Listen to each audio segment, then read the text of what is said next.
Bonsoir à toutes et à tous, bienvenue pour ce nouveau rendez-vous de Rachi.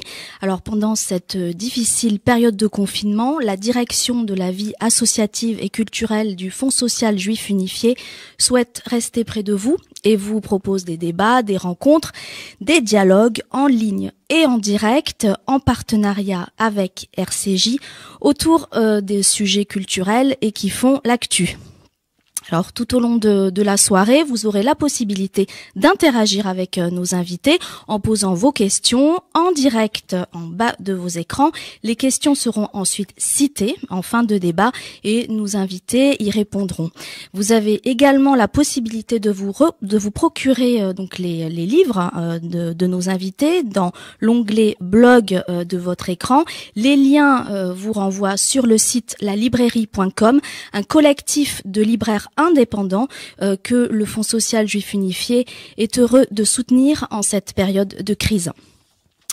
Alors ce soir, nous allons parler du don de soi.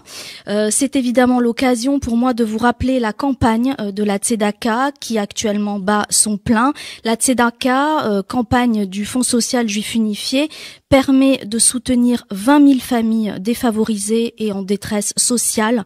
26 parrains cette année nous accompagnent et portent cette campagne à nos côtés pour nous aider. Concrètement, faites votre don sur tzedaka.fsju.org, tzedaka.fsju.org.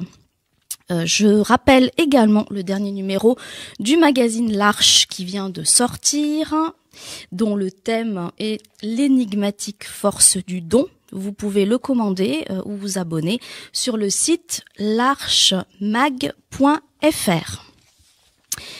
Dans une société de plus en plus fracturée, où la crise du Covid a accentué l'isolement des plus fragiles, quel sens attribuer à la notion du don de soi? Désir de partage, nécessité, évidence ou contrainte? Quelle lecture en apporte la pensée juive?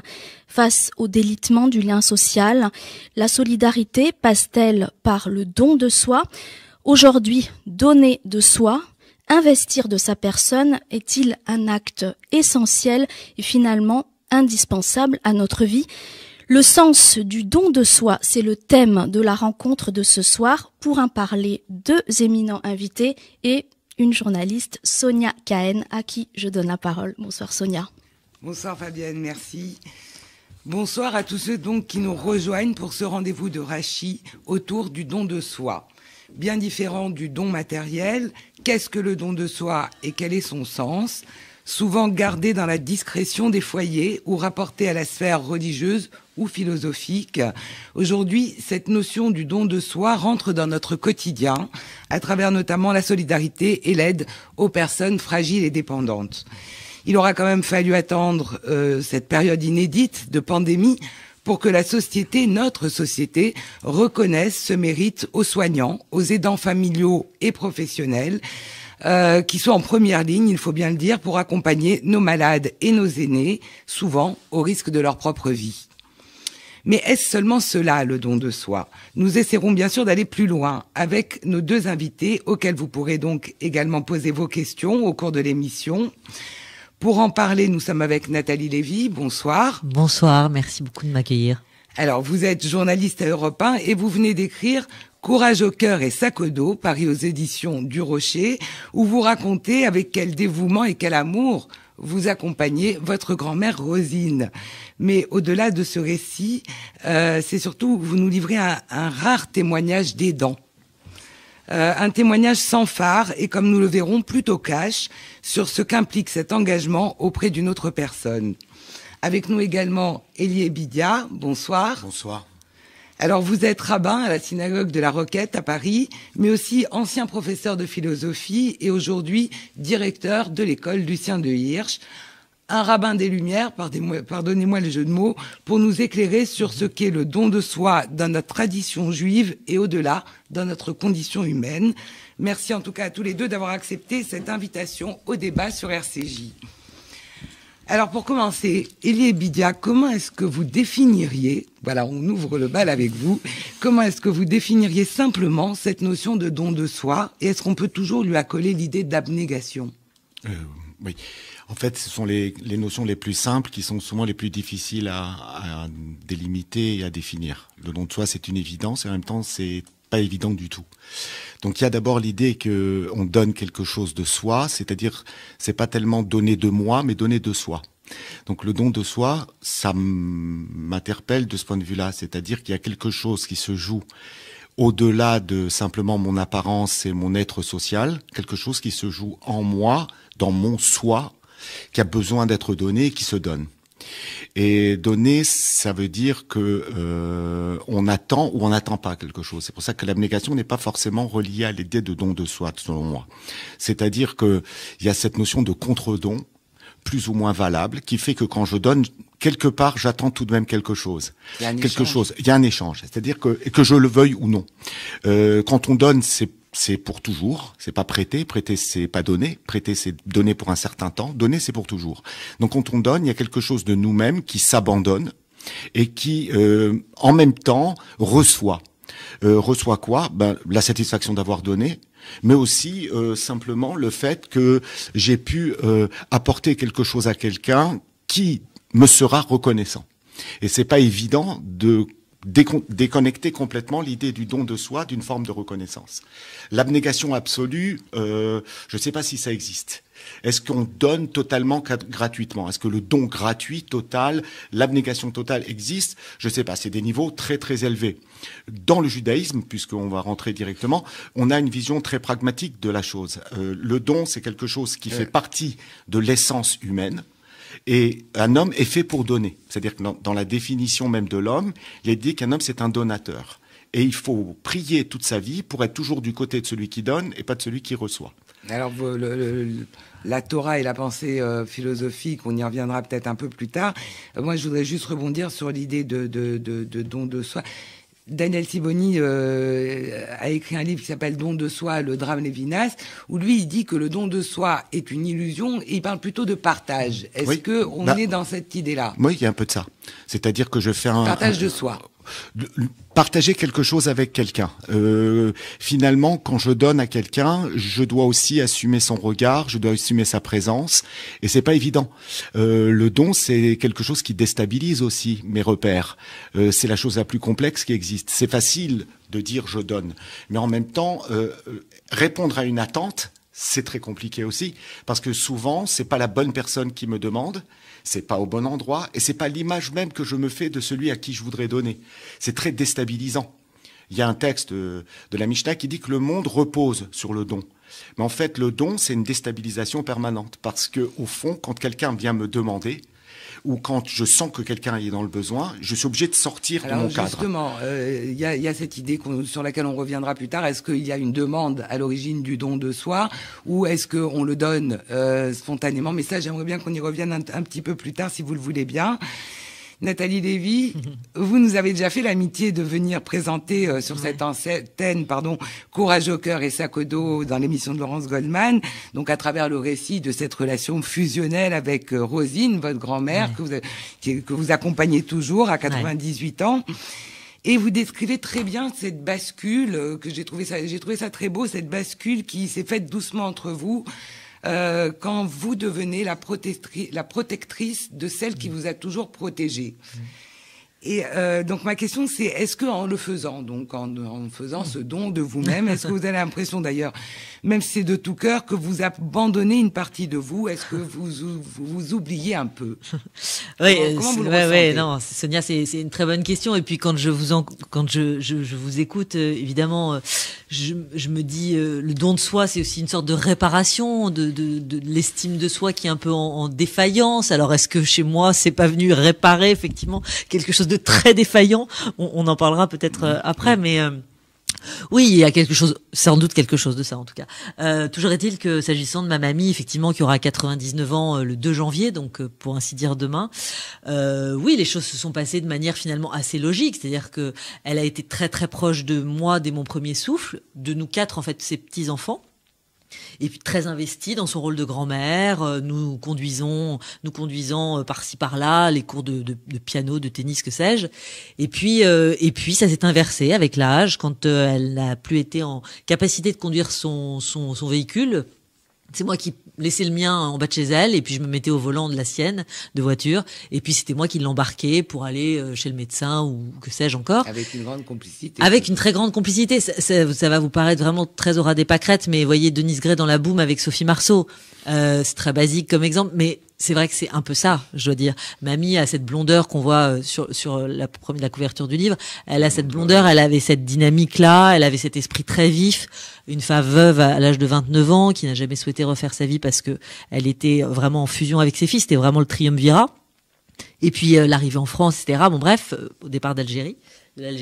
Et puis moi qui me suis imbriqué, qui me suis introduit, qui me suis incrusté, je ne sais pas, peut-être vous saurez mieux me le dire. En tout cas, je me suis installé dans ce triumvirat de femmes.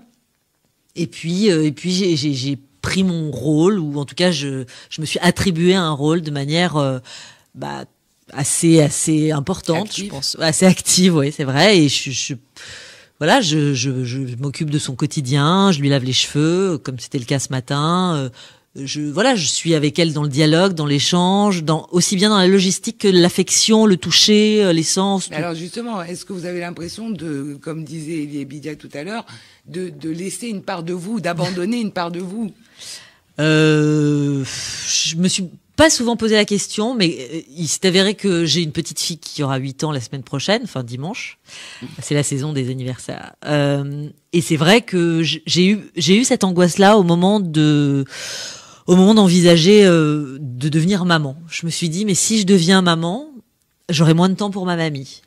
Et je pouvais pas me dire qu'il fallait que je choisisse. Enfin, c'était pas possible. Et en même temps, ça m'a vraiment posé un sujet. Puis on dit beaucoup chez nous que quand un enfant arrive, un ancien s'en va. Je sais pas si ça vous parle, oui, Sonia. Vous le dites, voilà. Vous le dites dans le livre. Je le dis dans le livre. Et moi, c'est vrai que j'ai été un peu nourrie à ça.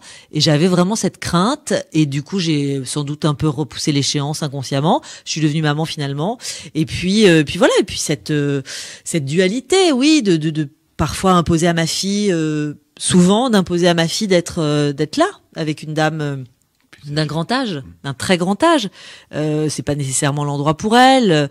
Et m'oublier. Est-ce que je m'oublie en faisant ça? Est-ce que je la néglige en faisant ça? Est-ce que moi je renonce à...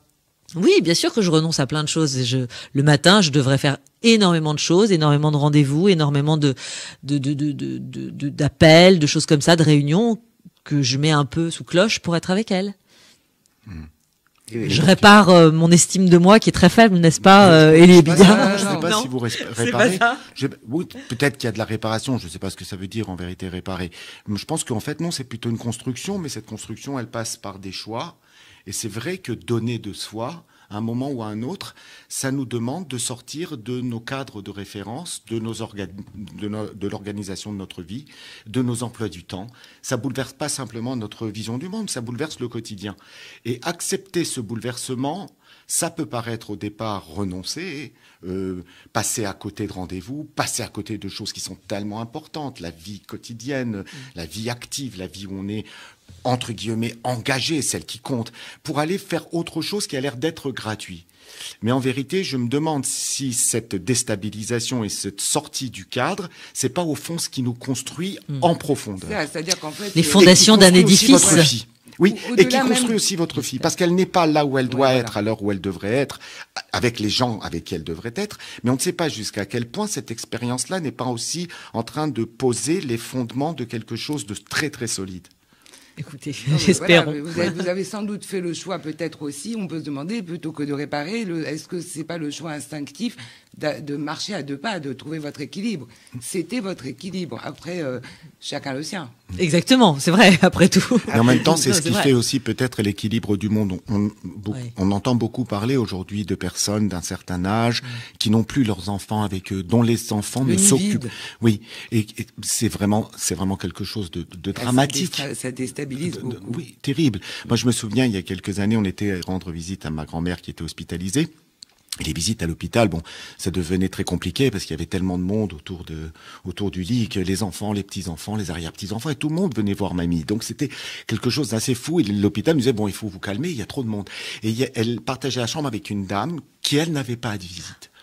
Et à un moment, je me suis quand même rapproché. Bonjour madame, vous avez des enfants? Oui, oui, j'ai un fils. Et des petits-enfants? Oui, mais alors il peut pas venir. Non, il est très occupé. Qu'est-ce qu'il fait?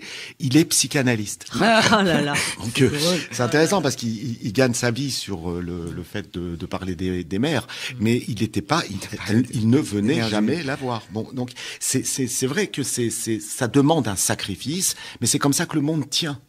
Vous disiez une génération, un enfant s'en va. En fait, l'expression, c'est dans le livre de l'Ecclésiaste, c'est une génération vient et une autre s'en va. C'est ça. Mais ça ne veut pas dire que celle qui vient chasse l'autre. C'est qu'il y a justement ce tuilage là qui fait que on se rencontre là dans ce passage. C'est ça qui est intéressant. J'ai pas encore lu votre livre, mais enfin, ce rapport à la grand-mère, c'est quand même quelque chose d'assez bouleversant, quoi. C'est quelque chose qui touche beaucoup. Alors, finalement, Elie Ebidia, de quel don de soi parle la Torah? Moi, je vais vous faire une confidence. En préparant cette émission, j'ai cherché des références au don de soi dans nos textes.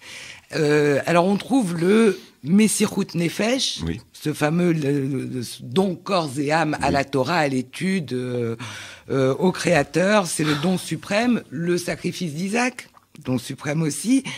On trouve le don matériel, aider plus pauvres que soi. Enfin bon, voilà, c'est la mitzvah. Mais ouais, je n'ai pas trouvé, j'ai peut-être mal cherché sans doute, mais où est donc l'aide apportée à l'autre, celle qui occupe une partie de notre vie, de notre énergie? Où est le don de soi dans la Torah? Je vous en prie, dites-nous. Alors, c'est vrai que vous avez sans doute lu les textes de la Torah écrite, c'est-à-dire le Pentateuque, les textes oui, habituels, classiques, ceux de la Torah gravés dans la pierre, ce qu'on appelle la Torah écrite. C'est vrai que cette Torah écrite, quand on la lit comme ça de manière superficielle, il n'y a pas de référence à cette notion que je vais forcément me sacrifier pour un autre. Je me sacrifie, et c'est vrai qu'on a l'impression que tout est centré sur cette question de Dieu. Mais en fait, il faut s'approcher du texte et voir. Maintenant, la notion de don de soi, c'est aussi une notion qui s'est construite avec l'histoire. Et je pense qu'elle est contemporaine de l'époque où on a accordé de l'importance à soi-même. C'est-à-dire que c'est pas tout de suite que le sujet s'est constitué comme quelqu'un de souverain. Ça a mis du temps dans l'histoire des idées, et il a fallu du temps pour dire que je le vaux bien. Cette notion de je suis quelqu'un, du je sujet qui maîtrise les choses et qui existe en tant qu'être unique, irremplaçable, ça a pris beaucoup de temps. Et donc ça arrive avec le Talmud comme commentaire de la Torah à travers ce prisme de lecture. Mais c'est vrai que ça ne jaillit pas du premier coup.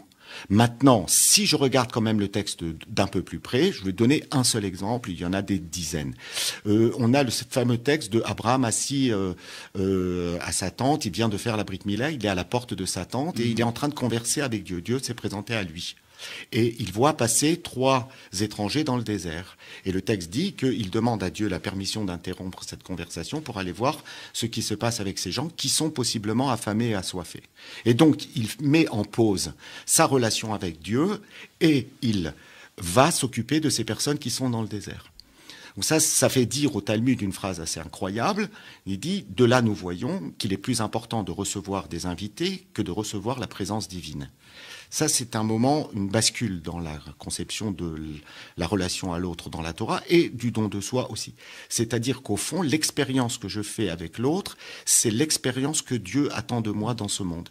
C'est pas que je m'abîme dans la recherche de sa présence à lui, parce que celle-là, de toute façon, je n'y ai pas accès parce qu'il est inaccessible, intangible, indicible, inimaginable au sens propre du terme. Par contre, là où je peux faire cette expérience du divin, c'est dans l'humain. Et c'est l'humain, l'alpha et l'oméga de ma pratique du divin dans ce monde. Et ça, bon, on n'aura pas le temps de le faire ce soir, mais c'est vraiment la centralité de la pensée de la Torah. Donc l'altérité, on découvre l'altérité, c'est le moment où on découvre l'altérité, le lien à l'autre. Tout à fait. Il y a un très grand maître assez récent de la tradition juive qui a dit « Si nous passions ne serait-ce que la moitié du temps que nous consacrons à Dieu », il s'adressait à des gens très religieux, « si vous passiez ne serait-ce que la moitié du temps que vous passez à vous occuper de Dieu, à vous occuper des autres, l'humanité irait beaucoup mieux. » C'est-à-dire qu'en fait, on passe son temps à s'occuper de choses qu'on ne comprend pas et qu'on ne connaît pas, alors que, dit-il, le voisin qui est assis à côté de moi, lui, je ne le vois pas. Alors, si je ne fais pas ça, il y a un drame de la religion. C'est-à-dire que la religion, finalement, fait écran entre moi et l'autre. Ça, c'est le drame absolu pour le Un judaïsme. drame ou une perversion? Oui, ou une perversion, mais ça entraîne un drame, puisque l'autre, je le D'accord. nie, et finalement, je le nie dans son être. Par contre, la pratique et la religion, je déteste ce mot, mais enfin, la pratique religieuse et la Torah en elle-même, ce qu'elle véhicule comme connaissance, c'est qu'elle est au contraire une fenêtre sur autrui. Elle est la possibilité d'ouvrir sur l'horizon de l'autre. Si elle n'est pas ça, elle est passée à côté de ce qu'elle Alors, c'est ce qu'elle doit incroyable. être. Juste pour répondre donc au questionnement que je disais, c'est que tous les commentateurs, au final, passent aussi à côté de cette altérité, parce qu'on va aller décrypter. Et alors que vous avez raison de dire que tout est basé sur l'autre, sur la relation à l'autre, etc. Et donc, c'est vrai que, comme on ne voit pas les fameux aidants, qui sont invisibles, on ne parle pas toujours de cette altérité dans les commentaires, peut-être. Oui. Peut-être. En vérité, non. On en parle énormément, mais comme je vous dis, c'est progressif. Ça s'associe à l'histoire des idées. C'est-à-dire que plus on a accordé d'importance à soi en tant que sujet, donc on va vers l'autre aussi, parce que l'autre, c'est possiblement un autre moi-même, qui n'est pas moi, mais c'est quand même un autre moi-même. Et donc, en prenant conscience de ce que je suis forcément aussi un petit peu obligé de prendre conscience de ce qu'est l'autre. Et donc ça, c'est quelque chose qui se construit depuis la Torah jusqu'au Talmud et jusqu'à aujourd'hui dans la tradition juive. Donc là, maintenant, au contraire, le don de soi, la présence à l'autre, c'est quelque chose qui est véritablement central dans tous les textes et dans toute la pensée juive aujourd'hui. Et même religieuse, sociétalement, j'ai envie de dire, c'est en train d'émerger. Oui, complètement. Alors, À l'aune du Covid. Oui. voilà, c'est ça. Oui. À l'aune Ouais, du Covid, très exactement. Il a fallu Cette pandémie mondiale, effectivement, pour avoir une sorte de réveil quelque part. Ouais. De cette question-là, oui. Ouais. Alors, Ouais. j'ai quand même une question que je vais vous poser à tous les deux. Est-ce que le don de soi peut être douloureux, contraignant, même quand c'est un choix? On dit souvent le don doit venir de l'intérieur et à partir du moment où il est imposé de l'extérieur, c'est plus du tout un... Mais même quand c'est un choix, et je vous dis ça, Nathalie Lévy, parce que je disais en introduction, vous étiez cash dans votre livre. C'est vrai, vous décrivez clairement tout ce que vous ressentez. Vous avez cette honnêteté, cette authenticité quand même de décrire toutes les Oui. souffrances, enfin en tout cas tous les questionnements de l'aidant. Vous avez effectivement cet amour infini pour Rosine, mais vous décrivez aussi vos coups de colère, vos doutes, votre fatigue physique, morale parfois, votre sentiment de culpabilité envers votre fille, envers votre famille. Bon bref, on comprend que chez vous c'est il y a quelque chose de l'ordre d'un chemin parfois difficile. Pas toujours, vous dites aussi les moments de bonheur, hein, Bien sûr. à assumer en tout cas sur la durée. Et vous parlez et vous rendez hommage aussi à tous ces soignants, ces invisibles, qui n'osent eux-mêmes pas parler de cette vie d'à côté. Exactement. La fameuse vie. On dit pas, vous découvrez au détour des fois d'une conversation qu'un de vos collègues est un aidant. Ouais. Et donc voilà, est-ce que le don de soi peut être douloureux? Parce que c'est vrai, on dit c'est beau. Ouais. Mais alors, Ça, c'est sur la photo. voilà. Oui, c'est compliqué le don de soi. C'est vrai que je vais pas me cacher derrière mon petit doigt. Dans le livre, je raconte beaucoup de bonheur, beaucoup de complicité, mais aussi beaucoup de lourdeur, beaucoup de pesanteur, beaucoup de difficultés. Et encore, j'ai une chance infinie. On a une chance infinie parce que on est une ronde de femmes. Mhm. On est trois, ma tante, ma mère et moi, autour de ma grand-mère, et donc on peut voilà s'entraider, on peut évidemment se relayer, ce qui facilite considérablement la tâche. Mais imaginez pour les aidants, parce que finalement les aidants, c'est un mot qu'on a découvert il y a 2-3 ans, et on en C'est parle vrai. vraiment là depuis cette crise. Hein, Mais dans le vous serez d'accord. médico-social, il existe Mais depuis bien très sûr, longtemps. mais le grand public, Mais le grand Sonia, public, vous ça êtes peut, d'accord avec on moi. est d'accord. Donc on parle aujourd'hui des aidants, on découvre qu'ils sont entre 8 et 11 millions de personnes. Que la plupart du temps, ils sont salariés, de toute façon, ils sont actifs, que la plupart du temps, ce sont aussi des femmes, et que la plupart du temps, il y a à peu près 200 kilomètres qui les séparent du foyer de l'aidé, du parent, du grand-parent, de la personne qui en demande. Donc autant vous dire que c'est un sacerdoce de toute façon. Le don de soi dans ces situations-là, c'est évidemment très compliqué. C'est de la fatigue nerveuse, physique, c'est des trajets, c'est une organisation, c'est une logistique. Donc le don de soi, quand il s'agit d'être aidant, c'est très compliqué, c'est très lourd. Le don de soi, dans mon cas, et encore une fois, je dis encore une fois parce que je l'ai déjà dit sur cette antenne, mais je me considère comme une aimante et non une aidante. Je suis une petite fille, je suis la petite fille de ma mamie adorée, donc je suis avant tout une aimante, et parce qu'il y a un statut désormais officiel, on me met dans la catégorie des aidantes, mais je suis pas allée réclamer mon 43 à 52 euros, qui est somme toute du misérabilisme, parce que c'est évidemment la somme qui est remise à ces aidants quand ils ont accès à ces jours, parce que maintenant il y a 3 mois, c'est un petit peu abscon, mais voilà, il y a des possibilités de prendre des jours, etc. Et la somme est du coup entre 43 et 52 euros, ce qui est pour ainsi dire vraiment du misérabilisme. Bref, donc le don de soi, c'est très compliqué. Ma maman, elle s'est cassé le poignet, la cheville, le doigt en 3 ans. Elle a des acouphènes, on a des mots de partout évidemment, parce qu'il faut gérer ma mamie, parce qu'il faut gérer le quotidien, parce qu'il faut gérer donc il y a une douleur. La difficulté aussi. Donc, oui, la douleur et puis la difficulté dans le don de soi. On ne donne pas de façon on donne toujours avec la facilité cas, voilà. et le ciel bleu et les petits oiseaux qui chantent. Je pense que le don de soi c'est plus compliqué que ça. En tout cas, quand on est avec une personne très âgée, ce qui est mon cas, et ça vous parlait, vous me disiez Sonia en off, c'est une situation qui parle effectivement beaucoup de notre communauté parce qu'on est souvent très proche de nos parents, de nos grands-parents, etc. Mais c'est une situation qui est quand même lourde. Il faut le dire, il faut pas s'en cacher. Et dans l'entreprise, parce que vous y faisiez référence. C'est d'autant plus compliqué quand vous êtes aidant parce que dans le monde de l'entreprise, un aidant, c'est quelqu'un du coup qui va être moins productif, qui va être moins concentré, qui va être moins présent, moins disponible. Et là, on est montré du doigt, on est blacklisté, on est placardé, donc silence. D'où la discrétion. D'où la discrétion absolue, ouais. Et en même temps, c'est un enjeu de civilisation parce qu'en fait, ces problématiques, elles sont venues par l'espérance de vie qui a énormément rallongé. Les questions auxquelles nous sommes confrontés nous aujourd'hui. Et c'est que le début. Un tiers de la population aura plus de 60 ans en 2060. Voilà. Donc on est contraint d'être en face d'une situation qui n'existait peut-être pas forcément avant, il y a encore 50 ans ou un siècle. Aujourd'hui, on est tous confrontés à cette question. Donc il faut vraiment mener une réflexion et puis essayer d'analyser ce qui se passe dans cette dynamique-là. Tout à l'heure, vous disiez que le don implique l'échange. Moi, j'ai envie d'aller un peu plus loin, peut-être. Faut-il que l'autre accepte ce don ? Est-ce qu'il faut le demander ? C'était ça la question que je soulevais. Est-ce qu'il faut attendre qu'on nous le demande ? Parce que faire don de soi, c'est quand même quelque chose de... C'est pas anodin, vous donnez pas... vous donnez de vous-même. Est-ce qu'il faut attendre que quelqu'un le demande ? Est-ce que il faut que l'autre accepte ? Est-ce que ça implique l'acceptation ? Et est-ce qu'il n'y a pas le risque que l'autre en devienne redevable ? Alors, il faut, je sais pas, parce qu'on n'est pas là pour donner des leçons à qui que ce soit, mais si vous me demandez cette question-là du point de vue de ce qu'en pense le judaïsme, il faut aller au-devant du besoin de l'autre et interpréter son besoin. Voilà. La chose la plus dure, ce serait qu'il ait à le formuler.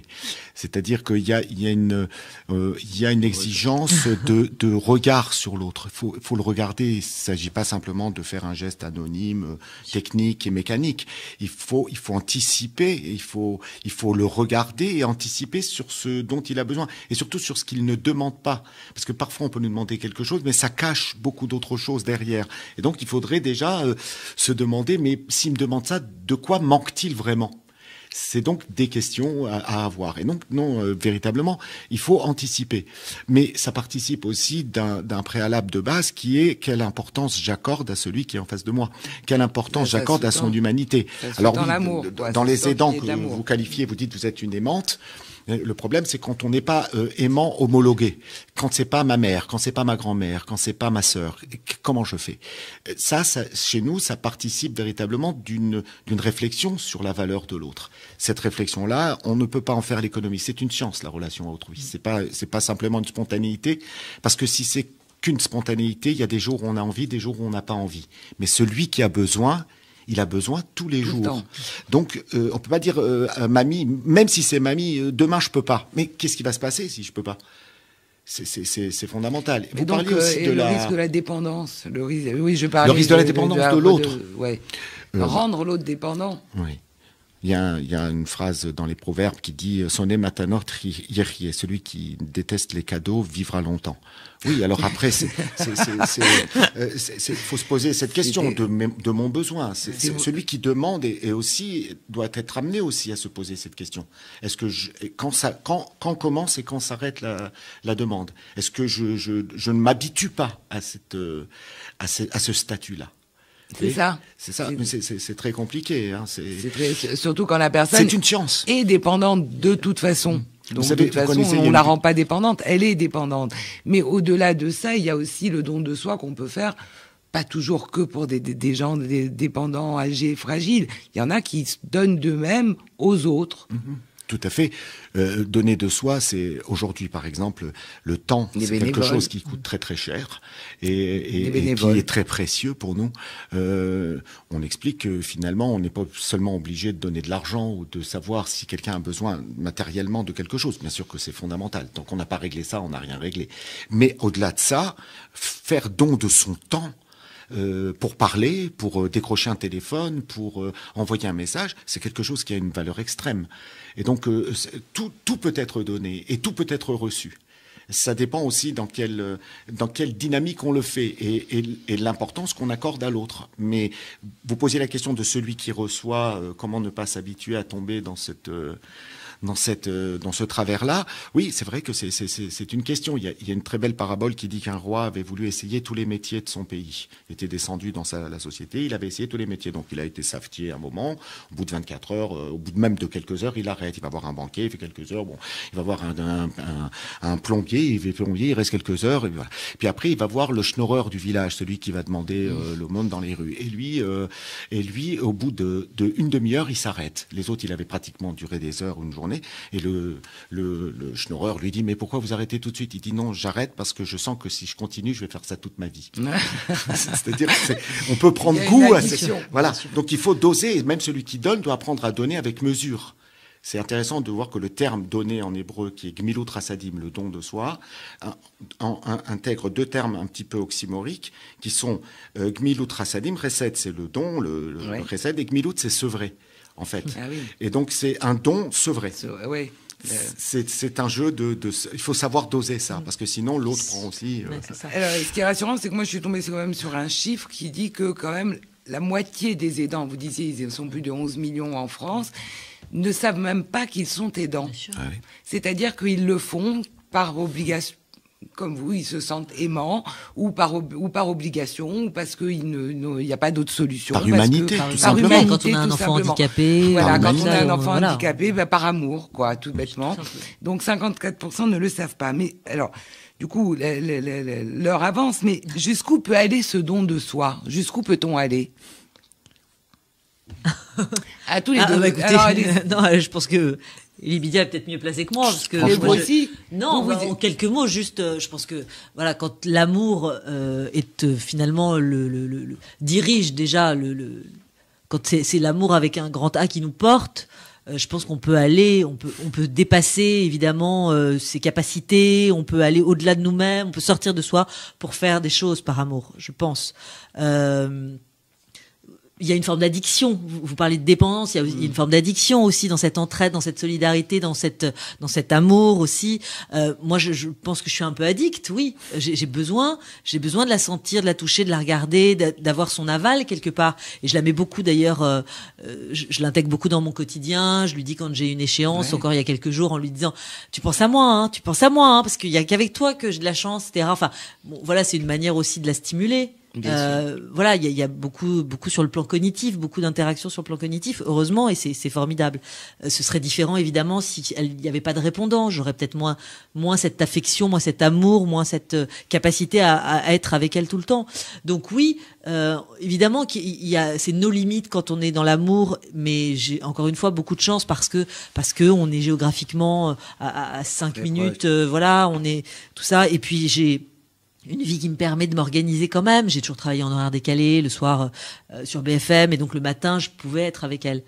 Après, ça reste une question sans réponse parce qu'il y a tellement de situations, il y a des situations absolument extrêmes, il y a des mamans d'enfants autistes par exemple, je pense à une personne en particulier qui vit des choses tellement violentes parce que il est extrêmement violent cet enfant et que ça a pris de telles proportions qu'elle a été obligée de s'en séparer. Donc il y a aussi, mais c'est une manière d'aimer mais différente parce que elle a pensé à lui et elle a aussi pensé à son autre enfant qu'il fallait protéger. Voilà, je pense que il y a pas une religion, pardonnez-moi l'expression, mais voilà, il y a pas une ligne, il y a pas, me semble-t-il. Oui, oui. Ben, vous parliez de la question de l'addiction, c'est très intéressant parce que dans l'histoire que je vous citais au départ de Abraham devant sa tante, le texte raconte que en fait Dieu s'était arrangé pour qu'il fasse un très fort soleil et qu'il n'y ait personne qui passe dans le désert pour éviter que Abraham aille prendre des invités. Et finalement, c'est pour ça qu'il y a quand même 3 bons hommes qui se baladent, qui sont là. Alors, en fait, une des analyses est que alors pourquoi il voulait le protéger? Parce qu'on sait, c'est marqué que c'est 3 jours après la circoncision. Donc il est très fatigué, il a très mal. Puis finalement, on voit quand même qu'il y a 3 personnes qui se promènent dans le désert. En fait, l'idée, c'est que la souffrance de ne pas avoir d'invité était supérieure à la souffrance qu'il éprouvait à cause de la circoncision. Et donc, tant qu'à faire, eh bien, il valait mieux mettre des invités. C'est-à-dire que ce besoin de donner, d'être présent à l'autre, ça devient un moyen d'existence. Et vous parliez de limite. La limite, c'est peut-être de s'annihiler, pas de s'annuler, parce qu'on s'annule toujours quand on est en présence des autres. Pour donner, il faut un tout petit peu s'annuler. C'est évident. Vous prenez sur votre temps, sur votre vie, la famille, etc. Mais s'annihiler, ça, c'est quand même à un moment, faut voir. Si je n'existe vraiment plus et que je ne suis que celui se diluer dans l'autre. Si je me dilue totalement, là, il faut mettre un cadre, il faut mettre des limites et dire, voilà. Et ça ne veut pas dire que je ne cherche pas à avoir mal, parce que vous disiez tout à l'heure, est-ce qu'on souffre quand on donne, est-ce que ça fait mal, etc. Oui, ça peut, évidemment. Moi, je connaissais une personne qui était un très grand donateur, qui donnait énormément d'argent à toutes les institutions juives, etc. Je lui ai demandé une fois, j'ai dit, mais comment, quand tu te lèves le matin, que tu vas dans une synagogue ou ailleurs pour donner, tu te fixes un prix à donner? Il me dit, je donne jusque là où ça fait mal. C'est-à-dire qu'il avait les moyens de donner. Je lui dis, mais tant que tu n'as pas de limite, si j'ai quand même une limite, c'est là où je sens que quand je donne, ça commence à me faire un peu mal. Je vais jusque là. Je donne et ça fait mal. Tant que ça fait pas mal, je vais pas donner. D'accord. Donc il y a aussi cette idée, je trouve que c'est très fort. C'est-à-dire que le don, c'est pas non plus un confort, hein, c'est pas je donne comme ça. C'est vrai que ça passe aussi par un moment où c'est pas évident. Et puis il faut assumer ça. La gratification, on en retire quelque chose. Ceux qui donnent en retirent quand même quelque chose. Oui, ça revient oui, et puis ça revient à ce que je disais en préambule en quelque sorte. Enfin, la question que je vous posais d'une certaine manière, est-ce que ça vient pas réparer un déficit d'estime de soi important? Enfin, je sais pas, mais effectivement, moi ça me nourrit considérablement. Pourquoi? Je sais pas si à l'issue de cet entretien vous saurez m'éclairer. On verra ça en aparté. Toujours est-il que non, je plaisante. Tout est réparation. Tout est réparation. Non, mais c'est sûr que ça me nourrit. Ça me remplit, ça m'apporte énormément. D'abord d'amour. Et puis oui, une forme de gratitude, une forme de valorisation certainement, mais surtout voilà, c'est une présence, c'est quelque chose de l'ordre du sensitif, du toucher, de l'olfactif, et puis de se sentir aussi, quand vous dites, alors là, tout ça, c'est parce que c'est Rosine, quand même. Mais aussi ce sentiment de se sentir utile. Je pense à tous ceux qui font aussi ce métier d'aidant professionnel, etc., qui donnent d'eux-mêmes et qui vous disent, moi, ça me va comme ça. Bien sûr. J'aime ça. Je m'imagine pas faire autre chose. Et c'est des gens qui sont, et c'est bien effectivement de les mentionner parce que on est quand même dans un engagement. Les personnes qui font ça. Elles sont mésestimées, elles sont sous-valorisées, elles sont, pour ainsi dire, invisibles, alors qu'elles sont partout, tout le temps, à devoir aller d'un domicile à l'autre. Sur le plan psychologique, c'est extrêmement compliqué quand elles arrivent parfois dans des domiciles qui sont insalubres ou mal entretenus, avec des gens qui ne les accueillent pas nécessairement comme il faudrait, etc. Et donc c'est du don de soi poussé à l'extrême pour des gens qui sont pas de leur famille. Donc c'est bien effectivement de le rappeler. Et puis c'est cette société du care, parce que ça, le care, la solidarité, tout ça, si demain on se rend pas compte de l'importance et si on s'amuse pas, pardonnez-moi l'expression, plutôt si on ne se concentre pas sur la revalorisation de cette, à la fois de ces métiers, à la fois de tout ce secteur, à la fois de cette position, exactement. De cette position pour les on va avoir un problème. Familles, mais bien sûr, c'est la société tout entière qui va avoir un problème. Et moi, c'est étrange parce que j'ai confiance. Je me dis que, on parlait en introduction, vous avez parlé du délitement du lien social. En fait, quand on regarde objectivement, je ne sais plus exactement les chiffres, mais c'est assez impressionnant. Je crois que près de 70% des Français appartiennent à une association. Ah oui? Quand vous regardez, on fait tous partie d'une association. Vous êtes au FSJU, vous êtes au... Et en fait, quand on dit le délitement d'une association, on veut peut-être nous faire croire que nous sommes chacun dans notre petite bulle, indifférents à ce qui arrive aux autres. Je crois que c'est pas si vrai que ça. Je pense qu'aujourd'hui, les gens, cette société du Caire, elle est faite par des gens qui se soucient des autres. Et donc, c'est peut-être pour mésestimer ceux qui font ce travail. Mais au fond, vous prenez les humains, là... c'est ce que j'allais vous dire. Ils ont, les humains, les gens, les gens aiment donner. C'est ceux qui nous dirigent, peut-être. Oui. C'est ceux qui nous dirigent, alors. Alors, je ne sais pas qu'est-ce qu'on gagne à dire que ce lien social est fracturé, etc.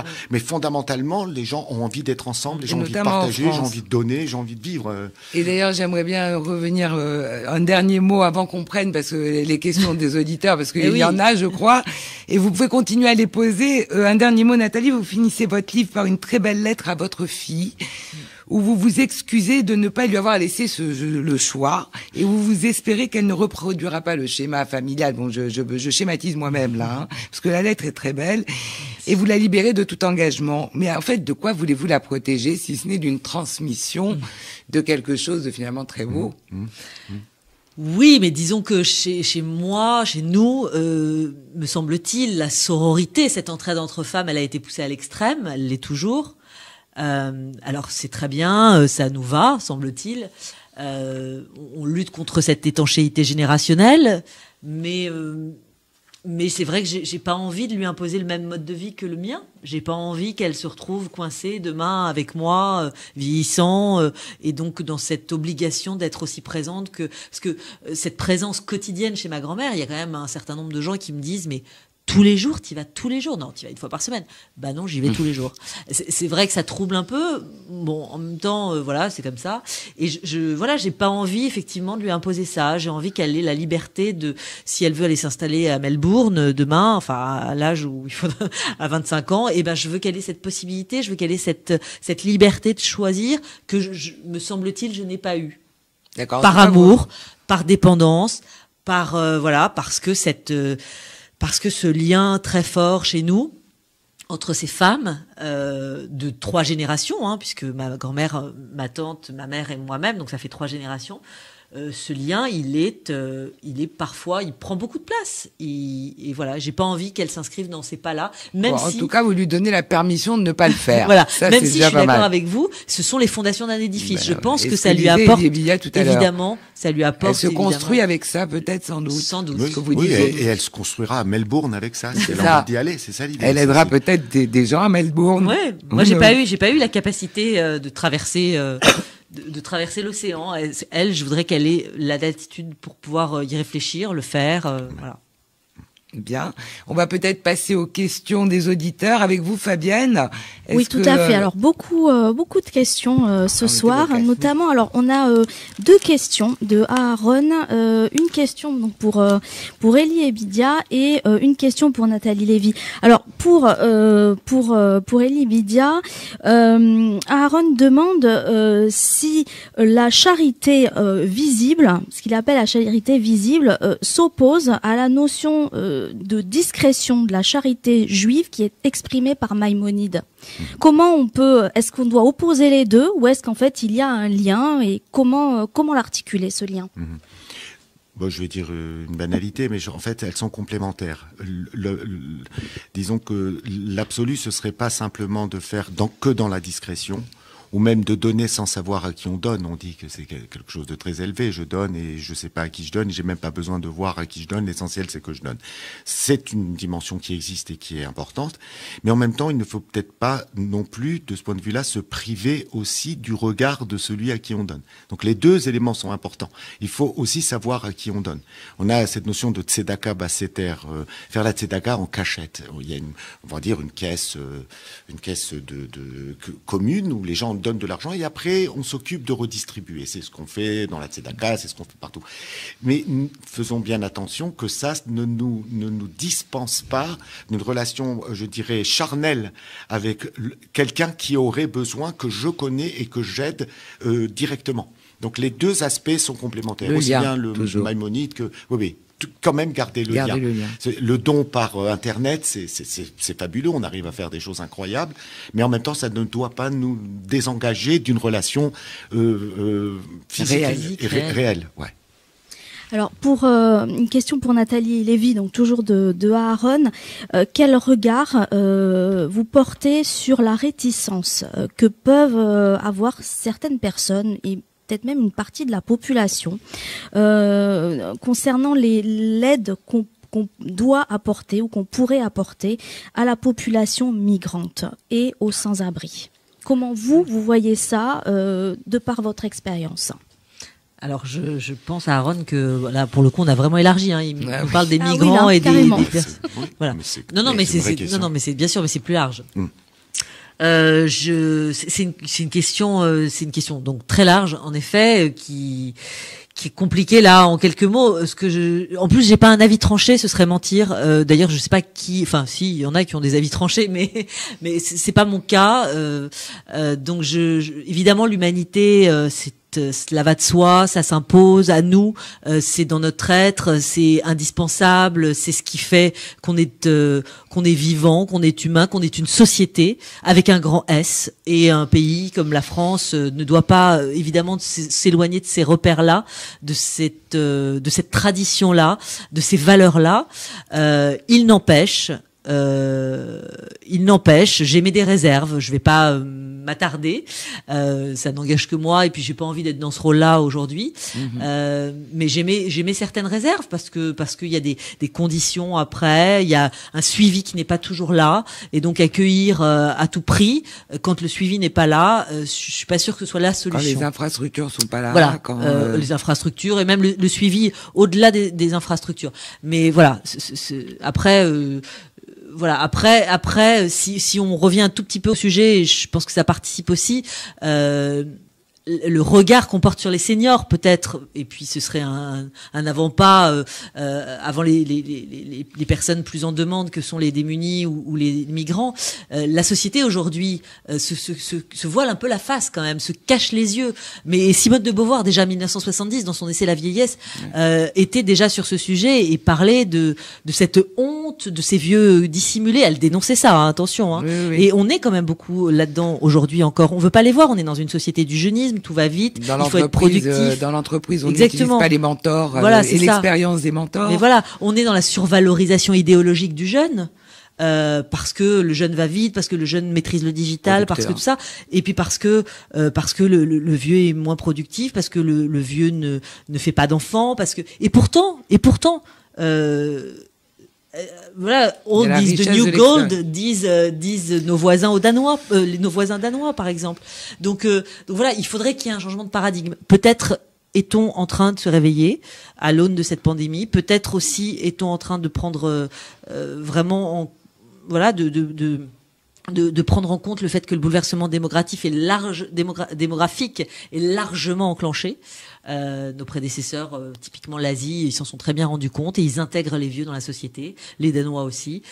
Peut-être allons-nous demain, nous réveiller et évidemment stopper cette étanchéité générationnelle et enfin accorder à cette population le regard qu'elle mérite et la place qu'elle mérite. J'espère que c'est comme ça aussi qu'une société qui se respecte. Ouais. Une société qui se respecte fonctionne. C'est une forme avec un grand S. Voilà. Fabienne, il y aura... Oui, alors une question de Daniel pour nos deux invités et qui demande si une personne qui, de par sa nature, a un caractère oblatif, hein, qui pousse à se sacrifier, eh bien quelque part, est-ce qu'elle ne perd pas une partie de soi-même, d'elle-même? C'est ce qu'on disait un peu tout à l'heure. Non, moi je ne pense pas qu'elle perde une partie d'elle-même. La seule chose, c'est qu'il faut se demander quand est-ce qu'elle se perd elle tout entière. Là, c'est dangereux. Mais quand on donne, on gagne. Quand on partage, on crée, on construit. Donc c'est une question de dosage et c'est une science. Il y a des livres entiers de règles de comment donner. On donne pas n'importe quoi, n'importe comment, n'importe quand. Donc évidemment, si on sent qu'on est en train de disparaître, de se diluer dans ce don, Il faut faire attention. Mais sinon, non, le don est toujours quelque chose qui m'aide à avancer. Un homme ne peut pas exister sans donner. Mais il y a l'idée aussi, cette idée du sauveur, quoi, de vouloir toujours aller sauver les autres alors qu'ils n'ont pas demandé grand-chose. Oui. Bon, mais c'est quand même bien. Je veux dire, quelqu'un qui se pose tout le temps cette question de comment pouvoir apporter à l'autre, c'est quelque chose qui est très noble et très très beau. Jusqu'où après ça se dose. Et à qui aussi, dans quel contexte, les migrants, etc. Vous disiez, ça se fait pas tout n'importe comment, parce que là on tombe dans autre chose. C'est-à-dire que on peut même faire le contraire de ce qu'on voulait faire. Il faut distinguer. Hein. Aimer, c'est choisir aussi à un moment. C'est-à-dire donner avec discernement. Complètement. Le don, c'est quelque chose qui se réfléchit, qui s'analyse. Ça se fait pas n'importe comment. Parce qu'on peut aussi déconstruire le monde avec ça. D'autres questions, Fabienne? Oui, alors une question de Pierre pour Nathalie. Alors Pierre qui se reconnaît beaucoup en fait dans l'expérience de Nathalie Lévy, puisque lui aussi il est aidant et il a aidé grand nombre de personnes âgées dans sa famille, et il demande à Nathalie Lévy quelle est en fait son astuce pour passer ces moments difficiles, et notamment l'envie de baisser les bras. Oui, bah c'est vrai qu'il y a ces moments-là. Pierre les a vécus, les vit. Alors j'ai pas d'astuce, si ce n'est que bon, encore une fois, on peut se relayer, c'est une chance inouïe. Ensuite, il y a cette possibilité chez moi d'avoir j'ai la chance d'avoir une vie familiale épanouissante, une vie professionnelle très riche, une vie sociale, voilà. Donc voilà, en fait mes astuces c'est ça, c'est la chance d'avoir cette diversité, ces moments de répit. Vraiment, je pense que les moments de répit, le répit, c'est essentiel, c'est comme ça qu'on survit. Je pense que voilà, c'est aussi une manière de répondre à cette manière de s'annihiler. Non, on s'annihile pas, on garde une bulle d'oxygène, on garde un entourage, on garde une vie sociale. En tout cas, on fait tout pour. Donc voilà, mes astuces, c'est ça, c'est quand vraiment je sens que je suis exsangue, voire agacée par mamie, ça peut arriver, voire même fâchée contre mamie, parce que elle a aussi, et c'est pour ça qu'à 99 ans en janvier, elle est avec nous, c'est parce qu'elle a un très fort caractère. C'est pas une Tati Daniel du tout, hein. Ça parle, hein, c'est le film, bien sûr, je pense que vous connaissez tous. Mais il y a des moments, évidemment. Elle est 24 heures sur 24 enfermée chez elle. C'est difficile. On n'est pas dans la même temporalité, on n'a pas les mêmes besoins, etc. Donc oui, j'ai des moments où elle m'agace. Et où je trépigne. Là, parce que quand c'est comme ça, j'écoute mamie. Là, je vais y aller. Et puis je reviens. Et je file, j'avoue, je claque la porte. Et puis je reviens 1 heure plus tard, quand ça va mieux. Maman a pris le relais, ou ma tante a pris le relais. Et puis voilà, on est obligé. Il faut une soupape. En fait, ce que vous êtes en train de dire, c'est qu'il ne faut renoncer à rien en ce qui nous concerne, en ce qui concerne l'aidant, quoi. C'est-à-dire, vous êtes une battante, vous avez tout mené, quoi. C'est-à-dire, vous n'avez pas voulu renoncer à votre carrière, vous n'avez pas voulu, et heureusement. Mais du coup, je fais tout mal, alors. Mais non, pas du tout. Mais pas du tout, mais pas du tout. Non. Courir plusieurs lièvres. Non, mais non, ça c'est une vieille, c'est un vieux proverbe. En vrai, c'est vous aménagez peut-être. Est-ce que c'est, je sais pas, Lydia, je vous pose la question. Est-ce qu'il faut s'aménager aussi sa part à soi, sa part de vie, nos propres moteurs? Oui, parce qu'il faut tenir. Et comment tenir si on n'a pas ces soupapes fondamentales? Le drame, ce serait de n'être que quelqu'un qui donne. C'est ça. Si on n'est que dans le don pour oublier qu'on ne reçoit rien, et qu'on n'a rien, et qu'on n'a pas quelque chose à côté, donc il faut effectivement avoir cette possibilité à un moment de dépasser l'exaspération, de dépasser la colère, etc. Et ça, effectivement, il faut d'autres choses à côté. Donc il faut courir plusieurs lièvres parce que c'est vital. Sans ça, être enfermé dans un seul système, c'est compliqué. On a besoin de donner pour vivre, mais la vie ne peut pas être que du don. C'est ça. Ouais. Oui, c'est sclérosant. Ouais. J'espère que Pierre a ces possibilités-là, parce que c'est pas toujours le cas. Il faut aussi s'en rendre compte. C'est pas toujours le cas pour des aidants d'avoir une vie par ailleurs, d'avoir des réjouissances, d'avoir une vie sociale, etc. Donc j'espère que c'est son cas, et si c'est son cas, qu'il en profite, qu'il en use, voire qu'il en abuse quand il le peut, parce que c'est comme ça qu'il s'aère l'esprit et qu'il revient en fait plus efficace, regonflé à bloc pour revenir à son rôle d'aidant. Alors une question de Jean-Jacques qui demande si le don de soi c'est finalement une façon de, comme une autre, de ne plus écouter parler son ego. Voilà. Alors il n'y a pas précisé pour Nathalie ou pour Élie. Élie, voilà. Je vous laisse la main volontaire. Non, franchement, évidemment, oui, pour pouvoir à un moment se disponibiliser. Une façon comme une autre. Hein, voilà. Une façon comme une autre. Pour pouvoir se disponibiliser à autrui, effectivement, il faut peut-être se mettre à un moment un peu en retrait. L'ego, est-ce que c'est péjoratif? Si c'est une forme de moi narcissique, égocentrique, un but de lui-même, oui, alors donner, c'est une hygiène de vie indispensable. Maintenant, encore une fois, donner, ça ne veut pas dire forcément s'annuler ou s'annihiler. C'est mettre un tout petit peu de côté les premières exigences de ce que nous considérons être l'indispensable à notre vie personnelle et de sujet. Mais est-ce que ça peut être une thérapie pour quelqu'un qui est assez autocentré? Je crois que c'est peut-être un petit peu ça l'idée de la question. C'est est-ce que ça peut aider des gens effectivement à prendre conscience que les autres existent autour, que les autres ont besoin de... Oui, ça dépend comment on le fait, à quel âge. Hein. Si on est déjà bien marqué de ses propres certitudes et de son train-train quotidien et de sa propre conscience de soi qui ne considère pas les autres, c'est très difficile. Par contre, dans l'enfance, on essaye, nous, par exemple, à l'école, Lucien de Hirsch est partenaire de la journée de la Tzedaka, donc on emmène les enfants et quelque part on les oblige à donner. Même s'ils n'ont pas ce sens-là naturellement, on les oblige parce que c'est un apprentissage. Et donc, on apprend à regarder l'autre, on apprend à essayer d'évaluer ses besoins et de voir comment on peut lui apporter quelque chose et la joie qu'on en retire. Dans les premières années d'éducation, pour votre fille de 8 ans, c'était un apprentissage vécu incroyable. Et c'est comme ça qu'on peut s'habituer à devenir quelqu'un qui donne, qui apprend à donner bien ou qui donne mieux. Maintenant, faire des exercices de don pour sortir de sa mégalo, bon, s'il y en a qui veulent le faire, ça veut dire que déjà, ils sont descendus de leur mégalo. Donc ils sont ça, déjà à pas moitié mal, guéris. déjà ils sont à moitié guéris. Exact. Fabienne, d'autres questions?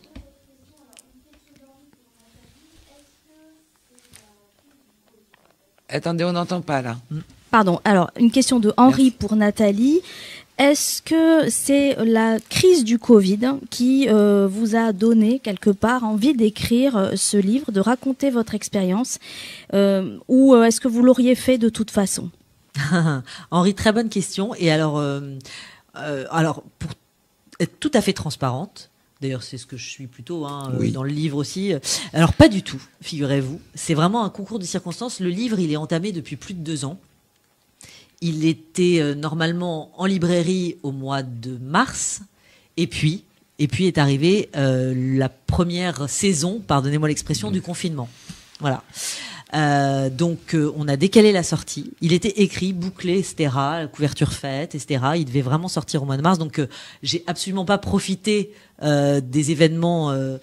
La seule chose que j'ai faite, pour tout vous dire, c'est que ma mamie a fait une chute le 13 mars, une chute très importante. Je suis arrivée chez elle, il était 9h du matin, comme tous les jours, et en fait je l'ai retrouvée par terre.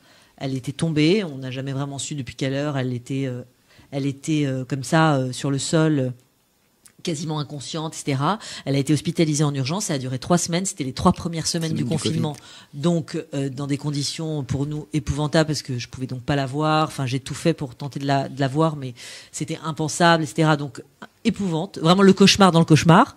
Et j'ai simplement rajouté ce chapitre, en fait, à la demande du coup de mon éditeur, j'ai ajouté ce chapitre au livre qui était complètement bouclé, et j'ai simplement en fait fait cet ajout parce que ça me semblait évident compte tenu de l'histoire que je raconte et finalement de l'authenticité, je pense, du propos. C'était évident qu'il fallait boucler entre guillemets avec ce chapitre-là qui était vraiment une partie forte vraiment de mon histoire avec elle. Et voilà. Donc et de l'émergence de la prise de conscience. Et de l'émergence de la prise de conscience aussi. Mais en tout cas, j'ai absolument pas profité des événements et surfer sur la vague, comme on dit, parce que du coup la sortie a été décalée, mais parce que on n'avait pas le choix. Et voilà, ça s'est trouvé comme ça. Est-ce que ce sera le mot de la fin ou on a encore d'autres questions? Alors j'ai une très jolie et dernière question, si vous le voulez elle est bien, qui peut-être s'adresserait plus à Elie et Bidia en tant qu'enseignant. C'est Lydia qui demande est-ce que le don de soi devrait être enseigné à l'école au même titre que les autres matières, aujourd'hui et plus que jamais? Oui, non, mais c'est évident, mais c'est ce qu'on fait déjà dans les écoles juives, hein. Ça fait partie du programme, la notion d'attention à l'autre et de prise en compte de l'autre et du respect de l'autre, etc. Ça fait partie des cours de tradition juive, de leçons juives, etc. Donc parce que c'est central. Et bien sûr, ça s'apprend. Oui, c'est pas évident, c'est pas si encore une fois, si ça ne fonctionnait que sur la spontanéité. On aurait du mal parce que on ne sait pas comment ça dure. Et si je le réfléchis, si j'arrive à l'intégrer dans ma nature et à travailler avec, à en comprendre les dimensions et les enjeux, oui, là on construit quelque chose et ça se fait à l'école. Oui, ça se fait. Ça se fait peut-être aussi dans d'autres écoles, d'autres confessions, la charité chrétienne, etc. Évidemment. Oui. Et puis donc, autre chose, vous parlez des aidants, il faut aussi parler aussi beaucoup des inclusions dans les écoles. Le fait qu'aujourd'hui on crée des écoles, les écoles ont le devoir, l'obligation d'avoir des enfants de tout type et avec handicap, des enfants ordinaires, des enfants en situation de handicap, des enfants qui sont fragiles, des autistes, etc. Ce vécu en commun de ces enfants-là inclus dans des classes dites ordinaires, c'est aussi, en tout cas dans beaucoup d'établissements, un formidable laboratoire de la prise en compte de l'autre et de l'aide à l'autre. C'est vraiment une question d'aider l'autre dès le plus jeune âge. Donc quelqu'un qui est qui a du mal à marcher, quelqu'un qui a du mal à écrire, il est aidé par ses camarades et il vit avec eux au rythme de la classe. Donc ça, c'est depuis la loi de 2005 en tout cas, ce sont des choses qui font partie du paysage scolaire, qui demandent beaucoup d'intelligence et de tolérance et de don de soi, pour le coup, d'aide à la vie scolaire. On a maintenant aujourd'hui des AVS dans toutes les écoles qui sont aussi, alors vous parlez de misérabilisme, là on est carrément dans Émile Zola et dans Victor Hugo. Et c'est des gens qui aident ces enfants à avancer, à exister avec leurs camarades dits ordinaires. Donc ça aussi, c'est des dimensions importantes. Voilà, donc le don de soi, comme aussi, ça s'apprend aussi. On peut être porté naturellement, à donner, naturellement, oui. Mais c'est aussi quelque chose auquel on peut éduquer nos enfants, peut-être pas nos adultes, mais nos enfants. Et en tout cas, quelque chose qui est en train d'émerger aujourd'hui dans la société française. Ce sera le mot de la fin. J'espère en tout cas que nous avons pu vous apporter ce soir un éclairage sur ce qu'est le don de soi et peut-être que certains ont pu se reconnaître, on l'a entendu dans les questions, se sentir moins seuls, car vous êtes très nombreux en France à donner de vous-même pour aider les autres.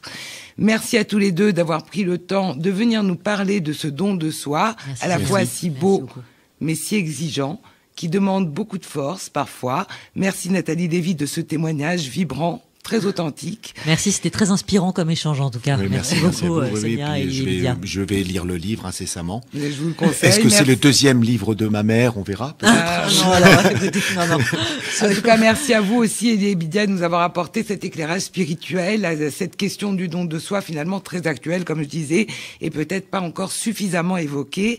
Je vous rappelle donc le titre du livre de Nathalie Lévy, Courage au cœur et sac au dos. C'était d'ailleurs un petit peu la phrase de Rosine. C'est aux éditions du Rocher, un livre que je vous conseille à tous, absolument. Après tout, nous serons peut-être nous-mêmes les aidés ou les aidants de demain. Et vous pouvez désormais l'acheter directement chez votre libraire. Qu'est-ce que ça fait du bien de pouvoir le dire. Ou alors cliquez sur le fameux lien qui s'affiche sur votre écran et qui vous renvoie sur le site de la librairie.com, donc un site de libraires français indépendants que nous soutenons et qui seront également très contents d'avoir vos commandes en ligne. Merci Fabienne, merci à la direction de la vie associative et culturelle du FSJU et à RCJ. Une très bonne soirée à tous et à très bientôt pour d'autres rendez-vous de Rachi.